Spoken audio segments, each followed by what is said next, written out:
Hi guys, we are here at our sloth exhibit. We have been celebrating the birth of our baby sloth from our dad Teddy and our mom Grizzly. Now typically what would happen out there in the wild is that the mom would kick the dad out and continue to take care of her offspring. So right now, Grizzly and Teddy are a little bit of an unusual situation in that they live together and are not solitary like other sloths. But since that is how they've elected to live, we felt it was really important to keep them here that way. Mom and baby need time to bond together, and Teddy, very smartly, decided to give them some space. So mom and baby have moved back into the maternity ward so they can spend time bonding and without displacing Teddy from the exhibit. We want to make sure that our animals are getting all of the care that they need with minimal stress. But the exciting thing for us today is that it's going to be baby's very first wellness exam, so we'll get a close-up look at how it's developing. Hi, little thing. Hi. Is your newest patient? Hi, my name is Dr. Garrett Fraess. I'm one of the zoo medicine residents at the University of Florida's Veterinary Teaching Hospital, and I get the privilege of coming out to work with St. Augustine Alligator Farm as one of their zoo veterinarians. Let's do a sloth exam. We're here doing a very first wellness exam on this little baby sloth. So the first thing you'll notice is that I'm wearing a mask and gloves. One thing we worry about in little baby sloths is respiratory infections, and especially in today's global climate, we definitely don't want to be passing anything on, and we want to keep this baby safe and sound and healthy. She seems bright, alert, investigating the environment, got good muscle tone. I'm going to look at the eyes, ears, mouth, and nose. It's very well hydrated, clear, no discharges, breathing well. And then lastly, I'm going to do an oral exam if little baby will let me, and try and look at those little teethers.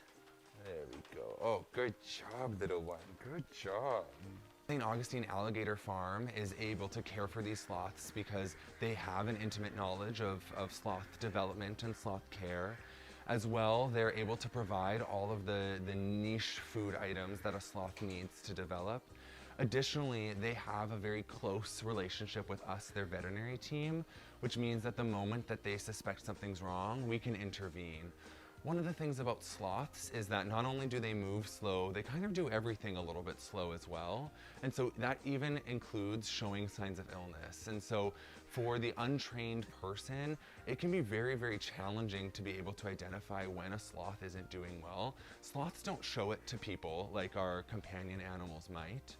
And so these keepers and curators at the St. Augustine Alligator Farm have an intimate knowledge of how to identify the moment something is going wrong, and they can call the veterinary team to intervene at the very start. One big problem that sloths are facing in the wild is the captive pet trade. And so they're being kidnapped from the wild and unfortunately usually taken away from their mothers to become a part of the captive trade. So these guys actually need to stay with their moms for 8 to 10 months to develop an appropriate GI flora. They actually consume all sorts of things, including their mother's milk, which contains antibacterials and really important proteins for their health and immune system. But they also start to forage for food on their own, even starting as soon as 2 months old, where they can kind of experience new things and have their mothers teach them what's appropriate food and what's not. For little baby sloths, the world is a little bit of a scary place, and there are lots of ways that they can become sick. And so having their mother's milk that will have those immune proteins in it is really important. As well, their mother teaches them what is and is not appropriate foods. And one of the biggest things we see with captive sloths is that they're being fed or they only like an inappropriate diet. And that really sets them up for disease and can be ultimately fatal for them. Their GI tract is so sensitive and so balanced that they need a very rich, diverse diet that's very specific. And unfortunately, it's not always the best tasting foods that are the important ones for them, and they need to learn from their moms how to forage appropriately. And finally, even though it sounds maybe not the most appealing, they actually do consume their mother's feces. And that's actually really important to their health because that contains all of the bacteria that they need to digest their food. So monitoring baby and mom Grizzly back in the maternity ward, we have been privileged to see it reaching some of the developmental milestones, and it's hitting all of the same markers you would expect to see in the wild because it's continuing to learn from mom, which is so important. These are also a little bit harder to catch because sloths sleep up to 20 hours a day. So seeing that curiosity and that tasting of food, the learning to explore in between all of those nap times has been an extra special privilege.